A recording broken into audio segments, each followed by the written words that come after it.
I'm Lydia Svendsen from the Kids from Cameron 4-H Club, and my speech is titled Mary Shelley, Breaking Barriers in Literature. Women writers were seldom taken seriously in the early 19th century. If they wrote at all, they were expected to write about domesticity, romance, nothing unsavory or frightening. It was not considered ladylike or even feminine to do so. But Mary Shelley, the author of Frankenstein, could not think of domestic thoughts as the world so desperately wanted her to. She could not stay away from the ever-strengthening allure of the pen, and when she picked it up, she could not write a gentle story. How could she, when her life was everything but that? Mary Shelley wasn't meant to write romances or children's stories. She was meant to write Frankenstein. Today I'm going to tell you a little bit about Mary Shelley's life and the impact of her work on today's society. Frankenstein's monster was created on a dreary night in November, but Mary's story begins at the end of August 1797 in Somerstown, London. It was the beginning of her life and the end of her mother's. Mary Wollstonecraft was her name, the author of A Vindication of the Rights of Women. She died just 11 days after Mary was born. Even though Mary's mother wasn't alive, she was still there for her. Mary's favorite pastime was to go to the old St. Pancras churchyard and read by her mother's grave. She learned to write her name by tracing the letters on her tombstone.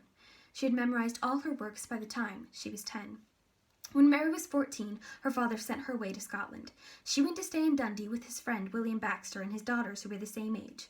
Mr. Baxter gave a very difficult education to his daughters, something that was unusual for women at the time. This was a time when Mary's imagination ran wild. Isabella and Christy Baxter were excellent companions who always encouraged her in all of her scribblings. When Mary returned home, she found that her father had made some new acquaintances: Percy Bysshe Shelley, his wife Harriet, and her sister Eliza.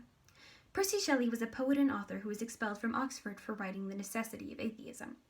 After Mary's visit home, she returned to Scotland for 10 months. When she came back home the next spring, she renewed her acquaintance with Mr. Shelley, and they became friends. Soon, much more than friends.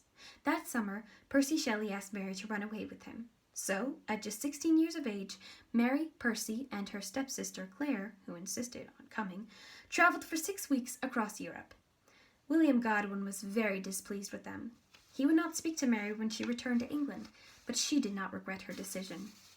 Life with Percy was difficult. They were always dodging creditors and moving from place to place. It was not easy providing food and clothing for all 3 people. Soon there were 4. Mary gave birth to a baby girl at the end of February. She was 2 months early and barely survived 2 weeks after her birth. Mary was devastated. Percy and Claire could not understand her loss. Mary's thoughts constantly strayed to the child.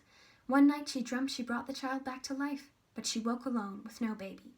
Eventually Claire moved out. In the spring of 1816, she met Lord George Byron, a renowned poet and philosopher. He was going to spend the summer in Geneva, and Claire convinced the Shelleys to travel there as well. They arrived in Switzerland in May and stayed in a cottage by Lake Geneva. They sailed on the lake almost every day, talking of philosophy and literature. They were neighbors of Lord Byron, who resided in the Villa Diodati with his personal physician, John Polidori. 1816 was called the year without summer. It began to be very rainy and cold, and the group was confined to the house for many days. They spent many evenings like this at Byron's villa, reading ghost stories from a volume called Phantasmagoriana. On one particular evening, Lord Byron would make a proposal that would change Mary's life. He proposed that everyone at the villa should have a ghost story competition. Whoever penned the most bone-chilling, horrifying story would be the victor. The writing of Mary's ghost story was not easy. She couldn't think of anything to write at first. Every day, Percy would ask her if she had thought of an idea, and every day she would have to say that she hadn't. Mary wanted to write something terrifying and shocking, something to make one's heartbeat race, but she simply couldn't think of anything.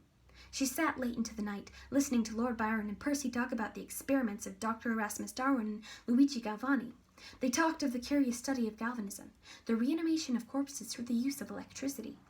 Mary lay in bed for a long while after that, thinking about these mysterious and horrifying experiments. Before she knew it, she was asleep, and her waking thoughts became her dreaming ones.